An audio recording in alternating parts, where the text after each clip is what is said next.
Welcome back to the podcast that exists to enrich and inspire young Latinos. Bienvenidos al podcast que existe para enriquecer e inspirar a jóvenes latinos. Muchísimas gracias por acompañarnos una vez más aquí en su podcast, el podcast de la alegría del evangelio. Gracias por estar con nosotros. Tenemos un gran invitado, así que no se pierdan este episodio.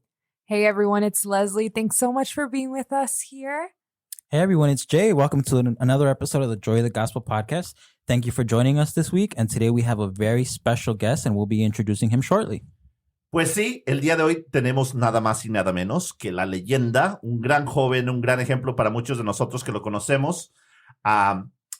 Su nombre es Edgar de la Cerda. Edgar ha sido líder en Iskali ya por algunos años, pero también creemos y sabemos que es una gran inspiración para muchos otros jóvenes. Edgar, gracias por estar aquí con nosotros. Es de verdad un honor poder levantar y contar tu historia a nuestra audiencia. Sí, muchas gracias Vicente, Leslie y Jay. Es un honor estar aquí, tener la oportunidad de hablar con ustedes. Gracias, gracias. Edgar, pues cuéntanos un poquito quién eres. ¿Cuál es tu historia para la gente que no te conoce? Ok, bueno, pues yo originalmente nací en Jalisco, en los Altos de Jalisco, en Arandas. Y pues sí, ahí es la área que también es más conocida como los Altos de Jalisco. Y pues cuando tenía 3 años, mi familia se vino aquí a los Estados Unidos, a los suburbios de Chicago. Y my family came over here.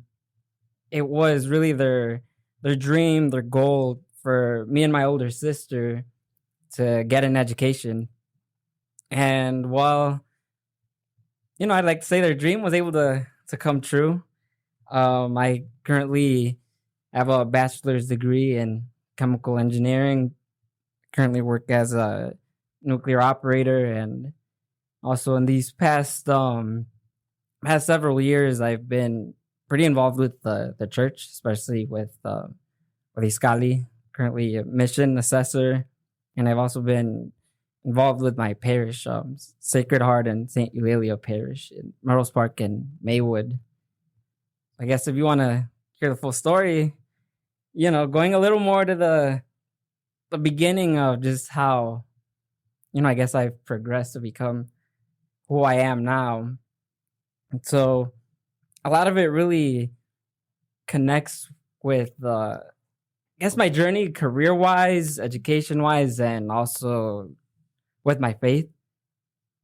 Growing up, I would say I've always been an introverted person, overall very shy, and always someone that, like, despite feeling, a strong belief in God, I was never very involved with the church beyond just going to mass every Sunday, praying here and there, and really finding my faith, I would say, was like a really big turning point in defining who I am. So in my teenage years, first, my sister, she lived a retreat. And ever since she lived her retreat, she got more involved with the church. So she would start inviting me to go to her youth group, to also have a retreat experience. And yeah, I would always turn her down. And as I got older, I started having several of my cousins also experience retreats. And same thing would happen. They'd have that experience. They'd come over to invite me. And yeah, I'd turn them down. I didn't really see it as it being something that was for me. And also just, I don't know what it was. If it was maybe the social setting, or I don't know what it was. It wouldn't interest me. But then I guess over time, I started to realize that with like the increasing involvement with the youth group they were in, I did notice that there were starting to be positive changes. So eventually I did start to think. I was like, okay, so there's clearly something good going on.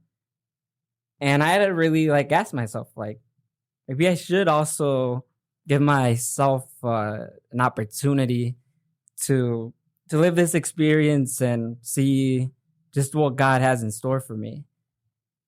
And there was just, I don't know, it was like an inner voice saying that, eventually, life can get a little bit harder. And then I was like, I know at that point I'm going to start trying to reach out for God. And that just didn't feel right. Like if I say I'm someone that believes in God, maybe that's something I need to do a better job at figuring out.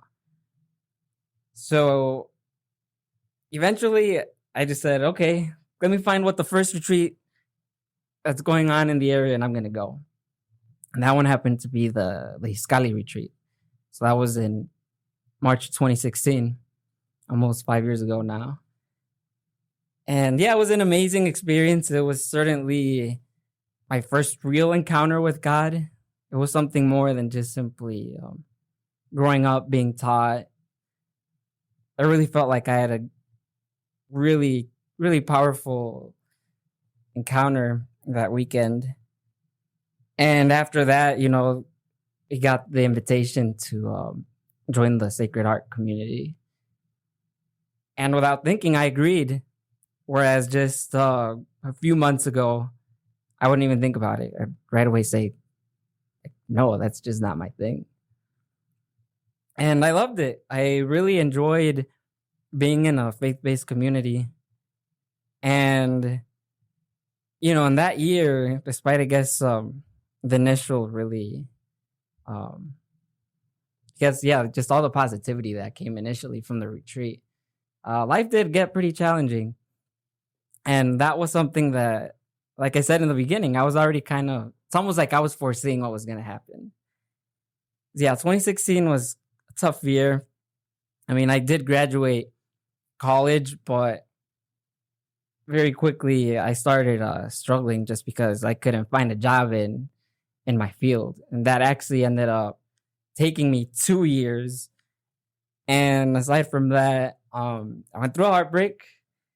And then that community I initially joined, it stopped getting together at the end of the year, just for all sorts of reasons.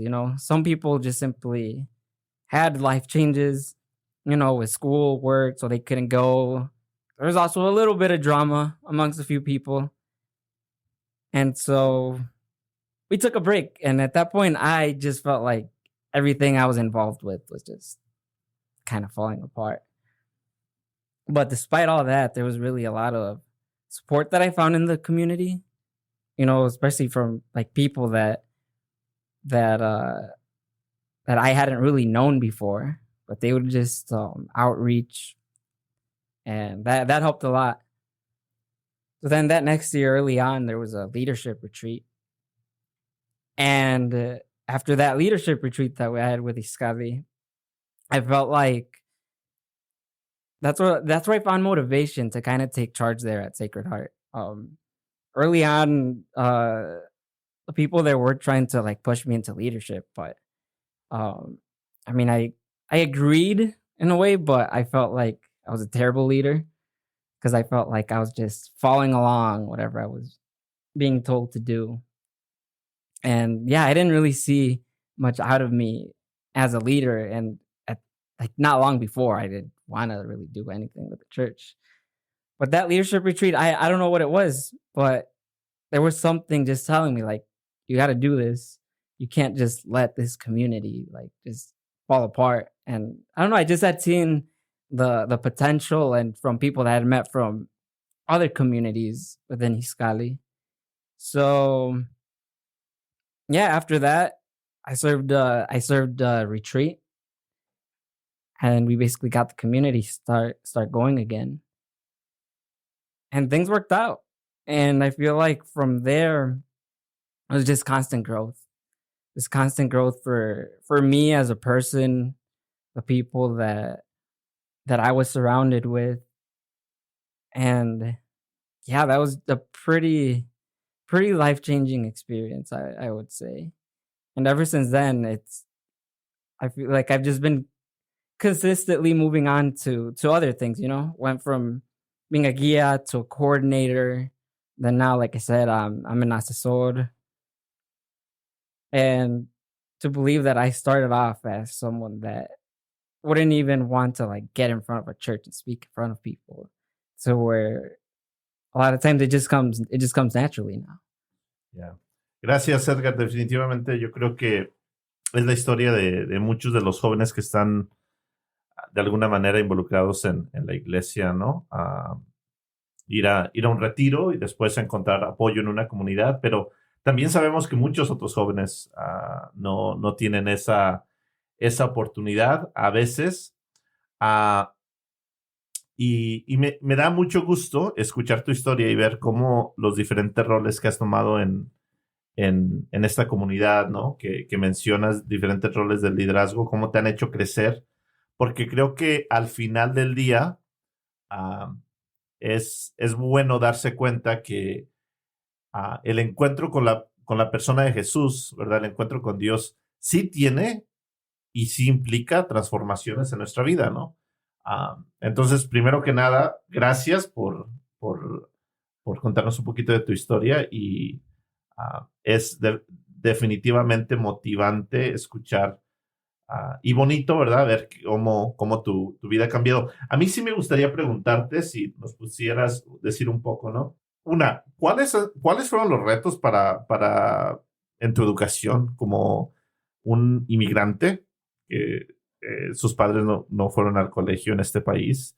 Y segundo, tu fe y el haber estado involucrado como una comunidad de fe, ¿cómo te ayudó? Bueno, pues para empezar, pues como siendo un estudiante de primera generación, sí es algo difícil, porque yo, mi hermana y también algunos de los primos, pues fue algo nuevo. Como decir, muchas de las personas que conoces en la universidad, muchos sus padres estudiaron, tienen ya conexiones con trabajos y pues para mí no tenía eso. Um, a lot of it, like, we really had to figure out on our own.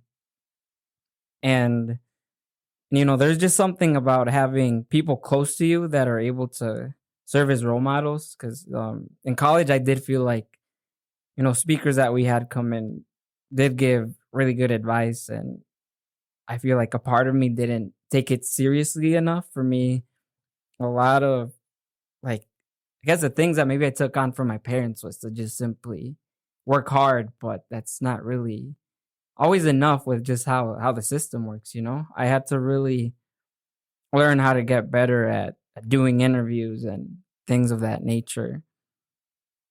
And that's just something that I feel like, yeah, a lot of young Latinos, that's an experience that's very, very similar. And like I said, it took me 2 years to finally get a job, and that was very tough, especially like after it hit the first year. Start asking myself, okay, so like, how far do I have to go until I give up? Spent 4 years, got good grades, but then you can't get, to that dream that you have. And really, I think if it wasn't for my faith, I'm convinced I would have been a lot more likely to have given up. But people I was surrounded with constantly helped motivate me to just keep going and learn to trust that God's timing was going to be perfect. And even really through that struggle was something that over time I realized really helped me with my faith too. Like, it was almost like kind of like a challenge, because once I got close to that 2-year mark, it's when I feel like I had another, like, this really, really big experience with just recognizing how real God is. So there was a time that I had outreach from some family members in Mexico. Mi tía, me mandó una oración de San Judas. Me dijo, rézale a San Judas y él te va a ayudar. Luego, como en esa misma semana, también una prima me dijo que iban a empezar una novena. Y pues yo pues me uní a hacer esa novena con ellos. Y a la semana me contactaron de tener una entrevista. Y pues ahí empecé el primer trabajo. Como entre la semana de que terminamos la novena, me contactaron de un trabajo y después de la entrevista sí me ofrecieron el trabajo. Ese es solo un ejemplo, you know. So 2 years later, which, you know, the beginning of 2020, I was in a point in my job that I felt like I wanted to pursue something more. So I went ahead and started applying, and I thought back to the initial struggles that I had. You know, part of me was afraid of struggling to find work again, but just remembered how that novena really led to getting that interview. So I thought to myself, I shouldn't wait again to struggle to really outreach to God, because first time around I would pray here and there, but I feel like I wasn't doing it in like a serious enough way, you know? So this time around, I started on novena again. And just the beautiful thing about it was that once again, within the week, I was offered another interview. And, you know, thankfully the interview went well. And yeah, and I got the job. For me, it's very clear that God's real. There's no way that, you know, all of that was just simply a coincidence. So even with myself, that's just something I like to be conscious about, you know? Like now with work, I really like to, you know, do it all with a purpose, not necessarily look to like, say, get a high paying job. Like I want to be able to do good work and, you know, when possible, be able to help back, especially because I see how there's a lot of people that struggle in a similar way that I do, but many, due to there's all sorts of circumstances, or maybe just from not having enough support, they do give up.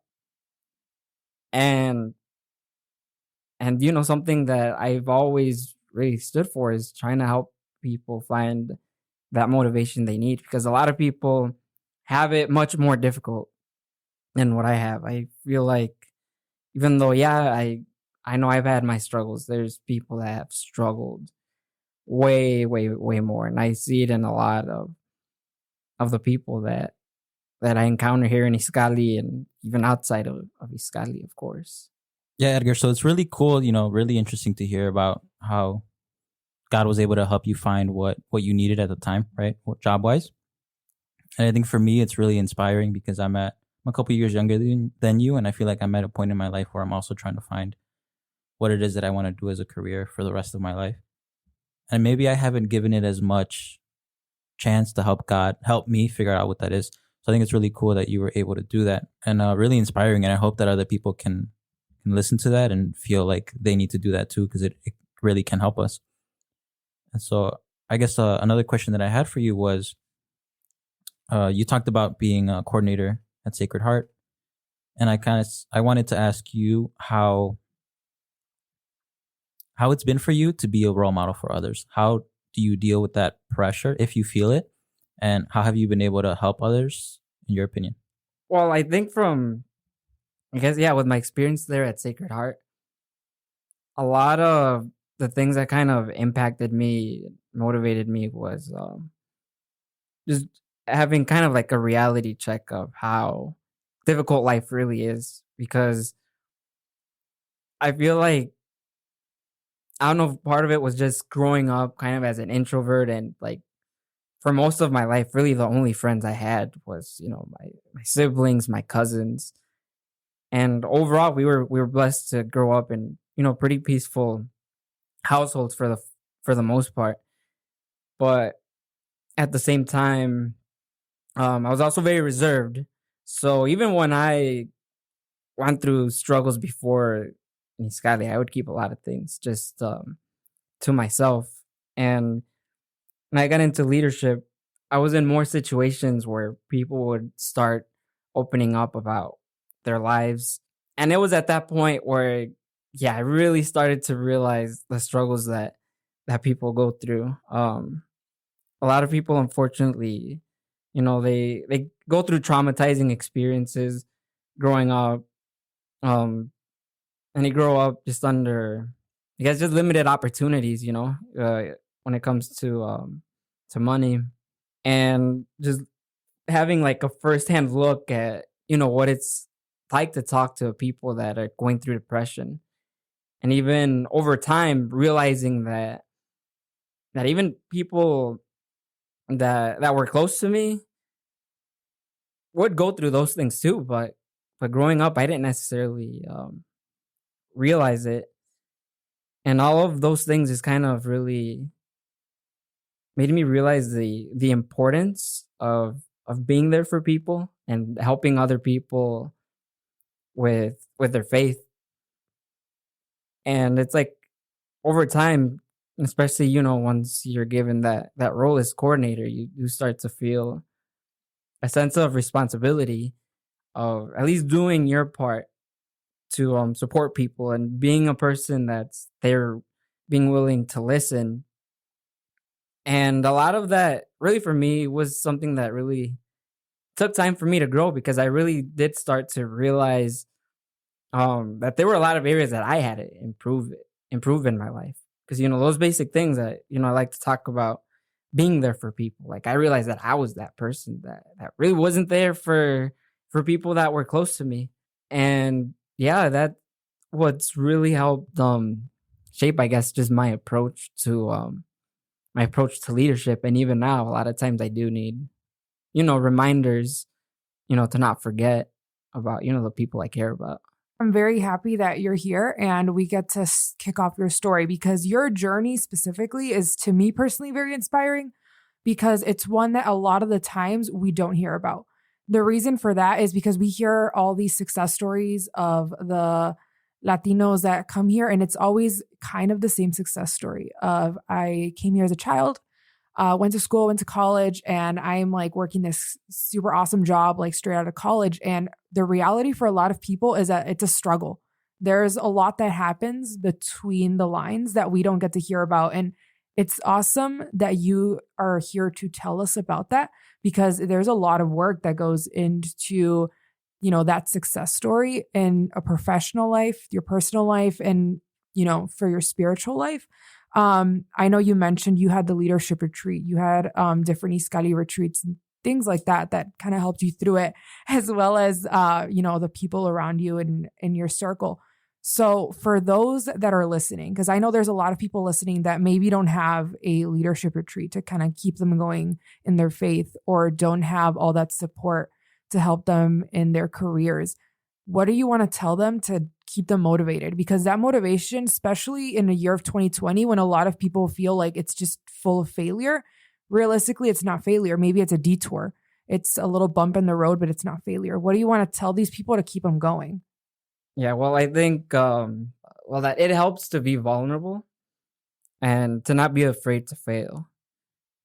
Because I certainly feel like I have had a lot of failures in my life, whether it be career wise, even with what I do with Iskali.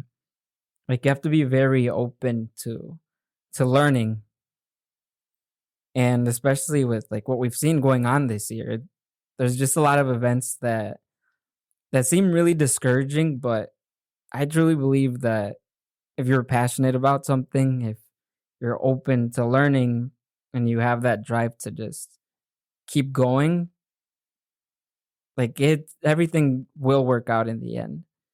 Like I've seen it a lot, seen it in, there's plenty of examples in the people here in Iskali. And I guess another thing, for advice is, yeah, don't be afraid to reach out to people. For me, that's been probably just that simple thing for me has probably been one of the biggest life changers. Because even now, like I feel like I sometimes can struggle to reach out to people, when I'm not exactly feeling my best. And when I'm able to do that, it really helps a lot. It really helps a lot. And another thing is to not be afraid to talk to God, and just making good habits out of it.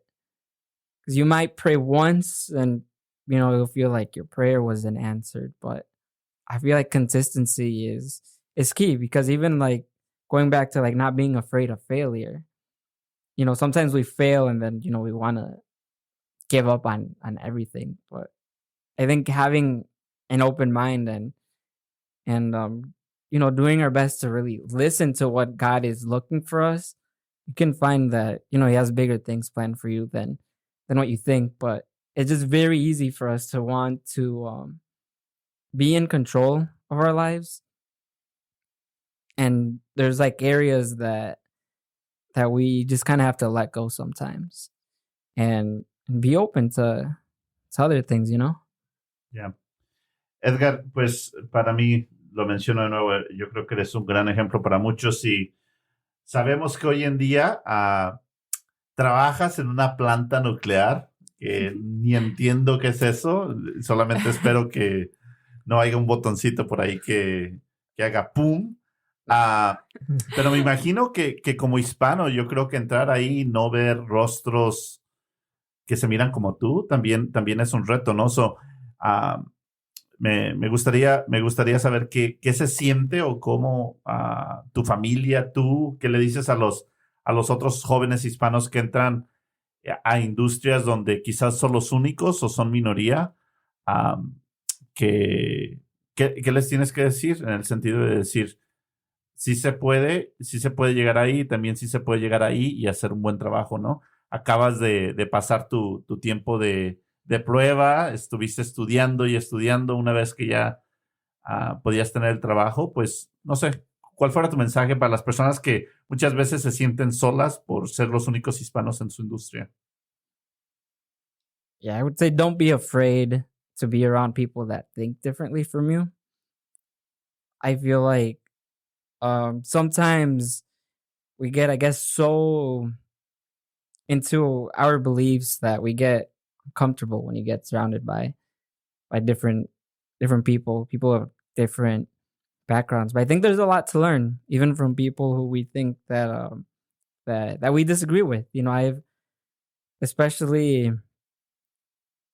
in recent months, I certainly have met a lot of coworkers that think very, very differently than I do. But having the space to have open conversations with people where you find like the space to express like how you think, and not being afraid that, people are just going to disagree with you, but having a conversation and learning more about how different people think. Because I think with our culture, we have a lot to offer people, but we also have a lot to learn. We certainly have a lot to learn. And despite the fact that, I've grown up in the United States most of my life, I still have a huge influence from, my Mexican roots. And a lot of it is rooted also in the Catholic faith. And certainly a lot of people have very different opinions, beliefs, from the core. Sí, me encanta. Me quedo con el we have a lot to learn and we have a lot to offer. Me gustaría ahora quizás abrir un poquito la conversación. Edgar, you and I have been talking about what it means to have a culture of responsibility for a while, ¿verdad? Que yo creo que una de las cosas que sentimos que es importante es que los jóvenes hispanos en este país tomen el futuro en sus manos, que tomen responsabilidad sobre sus propias vidas, ¿no? Que si quieren estudiar, estudien, que si quieren hacer cambios en su vida, ellos mismos tienen el poder para hacer el cambio en sus vidas. Y aquí estamos y me gustaría abrir la pregunta, ¿no? ¿Qué implica tener una cultura de responsabilidad donde cada quien ahora sí que riega su arbolito y hacemos que el bosque se vea mucho mejor. ¿Qué pasos podemos tomar como comunidad, especialmente en nuestra comunidad latino, para crear una cultura de responsabilidad? Sí, la cultura es algo muy importante porque de la cultura que creas es donde salen muchos de los hábitos. Como por ejemplo, puedes llegar a una comunidad nueva, puede ser de cualquier cosa, puede ser un trabajo, un grupo religioso. Pueden tener una cultura donde, un decir, todos llegan tarde. Y si tal vez es algo que tal vez a ti no te gusta, tienes que pensar, pues yo voy a ser parte de la cultura o yo voy a hacer el cambio o voy a ser la persona que solo va a criticar, pero es todo lo que va a hacer. Y pues yo creo que también igual muchas veces puedes sentirte que eres la única persona que cree en una manera y por eso no quieres intentar a cambiar la cultura, pero yo creo que cada persona sí tiene mucho poder en cambiar las cosas, especialmente cuando es algo que crees que es lo mejor para todos. Pero para hacer eso uno tiene que aprender y tener la motivación de ser el ejemplo. And, if it's something that truly is, a quote unquote good thing, people do people do follow along. Um, so like when you think about, say, the responsibility, there's certainly a lot of experiences that I've had within the communities I've helped out with that lead to that. So something with like with Catholics or people of any faith, a big thing's always preaching. You might go to mass and you might hear a beautiful homily and then you leave the church, but then you don't change your life. And I feel something I like to, I guess, create when I have a leadership role is to put things into action. So in really the early days that I had coordinating, we had a tema that talked about poverty. And at the end of it, we all kind of had a little discussion of it. And instead of having it just be just another session of preaching to people, we organized an event to go on the streets and actually help people out. And we ended up kind of essentially making it a tradition to do it at least once a year. And we did a similar thing again later on in the future. We had an activity where we talked about environmental destruction. But at that point, we already kind of had it in mind that we had to find the intentionality right away to not just tell people what they should do, but set up like an environment where the expectation is that if it's something that we believe in, we're going to do something about it. We're not just going to go rant to friends, family, social media, but no, we're not going to wait for, say, like a lot to pass. Like we can all go out and make a difference. So we took a day out of our week to go to a local park and clean it up.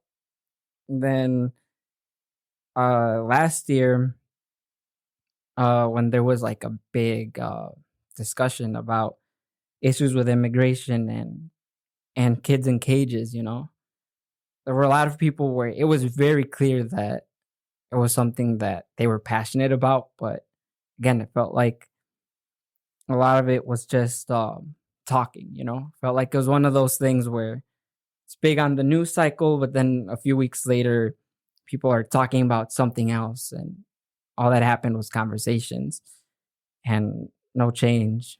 So we kind of had a tema that was shared with all the communities. We wrote to a bunch of people in legislation, and that's just something that I feel like we've really kind of made it part of our culture to not just be people of faith that are going to tell you what God says is good, you know? If we have to really apply those things in our lives, and if we have that culture of acting on things that we believe in, you really do see big changes, and that's something that I'm happy to say that over time that's what I've been seeing, more and more people that are willing to take on that responsibility to be the change in the world that they want to see. It might seem like, oh, we're just in a small suburb of Chicago, like what difference is that going to make? But even when you just outreach to one person, it's a big deal. It's a really big deal, and once you start seeing that, it just becomes a part of you. I love that you talk about the culture of responsibility in the sense of taking action, because I think personally, for what I've seen, that's something that a lot of people shy away from. I think specifically in like the Hispanic community, como que a los hispanos les da miedo tomar esa acción. Y es algo que a mí me da miedo ver que nadie quiera hacer algo. Porque al final del día, mi comunidad es nuestra comunidad. Mi país es nuestro país. Mi mundo es nuestro mundo. Es por eso que si yo tomo acción de alguna forma u otra, it's going to make a difference. Maybe not immediately, but, snowball effect eventually will. And I think part of making that difference and taking action is, yes, me, myself taking action, but I think also not being afraid to have that conversation of, hey, like, you're my neighbor, you're my partner, and I think you should also take action. That doesn't mean I'm going to go up to someone and be like, hey, like, yell in their face and tell them to do something. But having that conversation of, hey, if you really feel strongly about this, why aren't you doing anything about it? I think these conversations are the first step for all of us to take action, because at the end of the day, it's beautiful. It's great that I want to do something that I believe in, but it does take a village. And the only way to get everyone moving is having those conversations. But yeah, I think action is something that specifically, like I said, for the Hispanics, I think we really need to start finding that confidence to start doing that. Yeah, I feel like the culture of responsibility is something that becomes easier to us the older we get and the more mature we are. I know I see it a lot, even on a smaller scale, like in Iskali. I feel like the younger people don't take as much responsibility, and it's not because they don't want to, it's just because they're not there yet. You have to hit like a certain point where you really start to take charge of not only your own actions and your own responsibilities, but the people around you. And I think a good starting point, especially for the young people listening, is to start really doing what you preach. And I think a great way to start doing that is what Edgar was mentioning earlier, which is just like simply reaching out to friends and family when you know that they need you, or even when you need them. We have these relationships that we build with our close friends and our family members, and we should take advantage of the fact that we have these people in our lives when we need them. I think one of the easiest ways to be responsible is to make sure that you're checking in on the people that need you, and then hold them accountable to do the same with you. I think it's a great way to start, and then that builds just like a pattern. Like you said, that you have to start small, and eventually it's just going to snowball and it's going to become something bigger. And then once everybody is doing that without having to think about it anymore, I think that's when real change comes. Like you were saying, Leslie, it takes a village. But I think sometimes you have to start just by dragging 2 or 3 people along with you. Yeah. Sí, algo que me gustó mucho que dijo Hassman, el profesor Hassman Ospino, cuando lo entrevistamos en uno de los episodios más tempranos, es que en lo que miremos una basura en la calle y sentamos que es responsabilidad de alguien más recogerla, el mundo no va a cambiar, ¿verdad? En lo que veamos un problema en casa, en la sociedad, en nuestra comunidad, en nuestra parroquia, y sintamos que es la responsabilidad de alguien más hacerlo, no va a cambiar.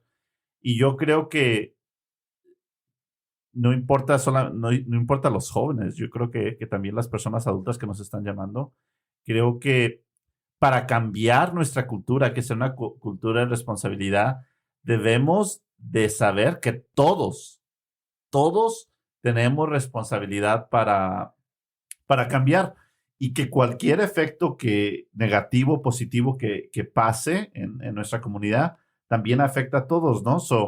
Yo sí creo que es muy importante a que todos nos involucremos a cambiar nuestra actitud, es decir, en lo que yo siga viendo un problema y sienta que es la tarea o la responsabilidad de alguien más cambiarla, no voy a hacer nada, ¿no? O también lo que tú dices, Edgar, ¿no? Muchas veces tomamos nuestro papel como el papel de los expertos y criticones, ¿no? Y en vez de crear una cultura de responsabilidad, tenemos la cultura del chisme, ¿no? Donde estoy esperando que alguien más se equivoque para señalar su equivocación, porque me da tanta pena que señalen mis equivocaciones que voy por el mundo señalando las equivocaciones de alguien más para que no vean las mías, ¿no?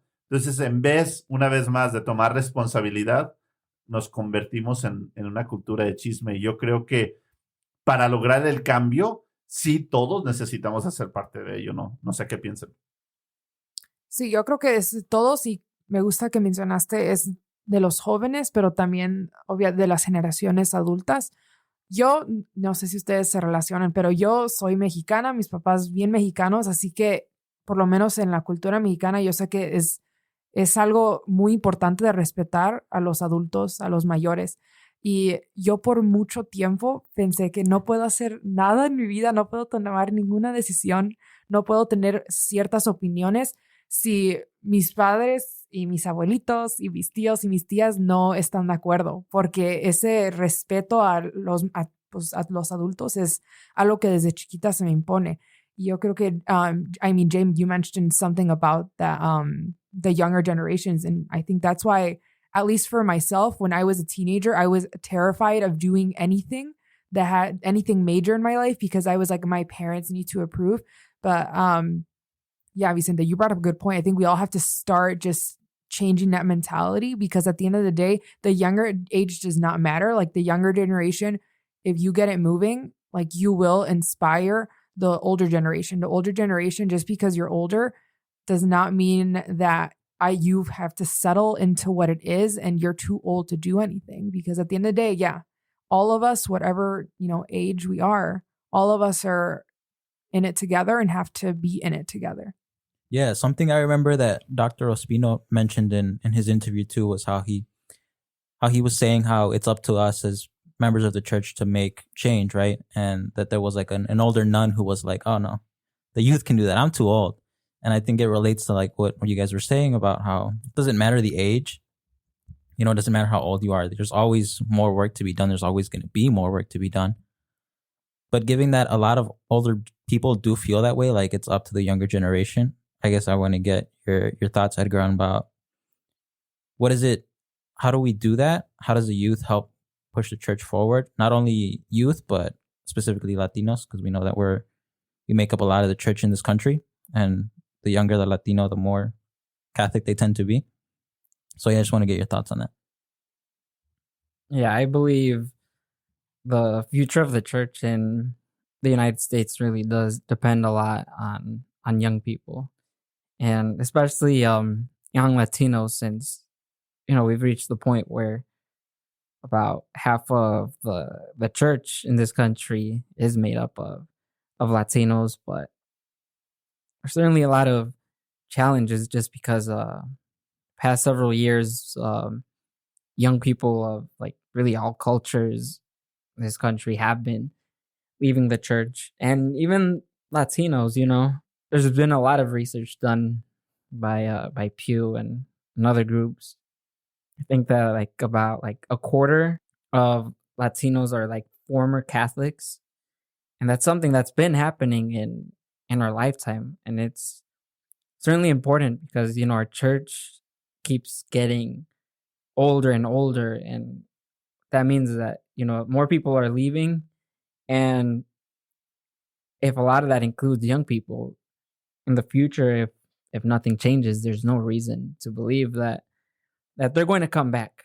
The solution to that, I'm sure, I mean, it's complex. I certainly don't have I know I can't possibly have that solution, but it's something that in my time in Iskali, I have my hopes. yeah. Well, it's something I certainly think about all the time, just because working with young adults has really become the center of what I do. 'Cause, yeah, I feel that there's a need to have that intentionality of reaching out to young people. Like, I really do believe there's still a lot of hope out there, but we really have to put that intentionality there and directly work with young people, because if we don't have engagement with them, our church is just going to keep on shrinking. And I think that as Catholics, for everyone, it's our responsibility to share the gospel with everyone. And I really do think there's not enough of it. There's certainly a lot of good that goes on, a lot of good that a lot of times just doesn't get recognized, but it's out there and we need a lot more of it. You know, I feel like a lot of times I can pick a random church in the area to go to, and chances are that I'm just going to see a handful of people that are around my age. And that's something that I really think needs to change. And, you know, there's a lot of complex reasons to why young people have been leaving the church. A lot of it, especially among Latinos, is just the culture change. But the church, I believe, has a lot to offer everyone, regardless of their background. Like, when you look at a lot of the fundamentals of the church, it goes to things that people really need. We live in a society that has a lot of pain, a lot of brokenness. You know, I've witnessed a lot of healing that goes on with people that give the church, give God that opportunity. Important thing is having more outreach, and it's hard. You know, a lot of times there's numerous people I've reached out before, and they essentially have the same attitude that I had before I gave God a chance, just turning them down. Even more nowadays with people's attachment with social media, you have more and more people that aren't used to being in a social setting. So that on its own is a big challenge. But when you're able to put people in an environment where you're able to be authentic with them, realize that, you know, whether or not you identify as Catholic, like, we're all humans and we all share a lot of basic beliefs that I feel the church can provide a lot of comfort to people. So I think we really need to find opportunities to have like direct engagements with people, to where they see that the church is relatable, but not in the sense of just simply preaching to people. Like with a lot of the examples that I gave earlier, a lot of it we really do use the teachings of Jesus to back it up. There's a lot of things in there that relate to helping the poor. A lot of things out there on forgiveness, and we just have to set that example to people, and people really do warm up to it and eventually have experiences where they do have a legitimate encounter with God and not simply believe in it because they were taught that's correct. Young people need experiences to believe. It's a lot harder, a lot harder as time goes on to convince people that God's real just simply by telling them that they have to believe in it. Sí, yo creo que mencionamos algo muy, muy importante. Yo sí quiero hacer la conexión de, whenever you see there is a need, there is an opportunity. If it's in a social justice cause, get involved. In the church, I think when we recognize that there is a need to work with young people, I think we should be able to say, ahí está una oportunidad. Si hay la necesidad de trabajar con jóvenes en la iglesia, si hay la necesidad de alcanzar y presentar el mensaje que tú dices, Edgar, a los jóvenes en la iglesia, eso quiere decir que hay una gran oportunidad. Tenemos una gran oportunidad de poder cambiar cómo el futuro de la iglesia se ve, pero yo creo que depende de todos nosotros. Yo sé que hay muchos jóvenes y personas allá afuera que quieren trabajar con jóvenes y no sienten que no tienen las herramientas o el conocimiento necesario. Yo creo que lo más importante es tomar acción, porque podemos seguir quejando por años y nos podemos seguir haciendo responsables a otras personas. Muchas veces incluso es decir, no, pues el párroco no quiere grupo de jóvenes, sí, pero es importantísimo. No podemos detenernos porque una persona no cree que hay lugar o no creo que sea importante. Yo creo que es urgente que todos tomemos acción. Y para finalizar, pues me gustaría escuchar, en final thoughts on our conversation. Pudimos escuchar un poquito de tu historia, una historia que definitivamente es ejemplo para todos nosotros. Hablamos de cultura de responsabilidad, hablamos de la oportunidad que tenemos para cambiar el futuro de la iglesia. And maybe we'll start with Leslie and we'll go around. Yeah, I mean, thanks, Edgar, first of all, for being here. Like I said, I love listening to kind of your journey, and thank you guys for this awesome conversation. I guess what I've taken away is just to start praying, start taking action, and start being there for each other. Those three are important. Not just one of them, but all three of them. If you've been doing that, keep at it, keep going. But if you haven't, maybe this conversation right here was maybe a good starting point. So start doing it. I think we all need to put in our part. Yeah, Edgar, I think you said three things that are really important for us to take away from this conversation. The first being responsibility and making sure that we take action to try to make a big change. And then I think the way that we do that, especially addressing young people, is by bringing them into the church. And you said two key things just now. The first being engagement, right? And I think the best way to get young people to come into the church is us, the young people, inviting them, right? Because it's a lot easier for us to invite our friends, our cousins, our family members, whatever it is, than it is for a priest to try to get young people to come to mass. It's a lot easier for us to bring people in slowly. And like you said, eventually they'll have an encounter. And that's that third thing that's really important. It's like you just bring people in slowly, you engage with them, and eventually they're going to have their own encounter with God and they're going to fall in love with him on their own. And then from there, I think it's just up, right? The more people we bring in, the better the future of the church is going to be, the more we're going to grow, and the more peace there's going to be just among all of us. Yeah, I really enjoyed having this conversation. It's certainly really thought-provoking when you think about all these things. Certainly a lot of challenges, and there are times where it gets hard to find that motivation. Certainly this year, especially with the pandemic and seeing less and less people be able to go to mass every Sunday.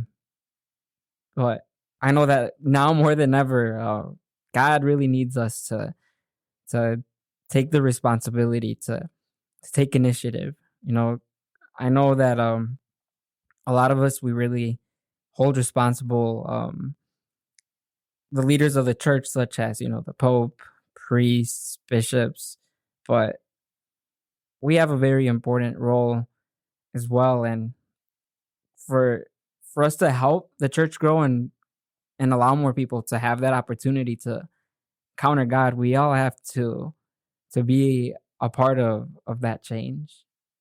We all have to take that lead, even if you don't necessarily see yourself as a leader. I know that we're all capable of doing a lot more than what we think, and even if maybe it's not our calling to evangelize, we can still make a huge difference in, you know, our friends and the people that we surround ourselves with by just simply maybe changing a little bit away, the way that we think and the way that we treat one another. Pues muchísimas gracias, Edgar, por compartir tu historia, por compartir tus ideas, tus experiencias. Para todos los que nos estuvieron escuchando, pues esperemos que les haya servido un poquito esta conversación. Recuerden, los invitamos siempre a atreverse a soñar muy alto. Hoy tuvimos un gran ejemplo, un joven latino exitoso que no solamente tiene éxito en su carrera, sino que está súper comprometido con su fe. Yo creo que necesitamos más de ese tipo de líderes. Y lo único que quiero decir es, atrévete a soñar. Yeah, guys, thank you for listening. Yeah, guys, thank you to Edgar, and thank you for all of you for listening. Thank you for experiencing the joy of the gospel with us this week. Muchas gracias, atrévete a soñar y gracias por darte la oportunidad de experimentar la alegría del Evangelio. Listen with us and experience the joy of the gospel. Escúchanos y experimenta la alegría del Evangelio. Te esperamos. Dare to dream. Atrévete a soñar.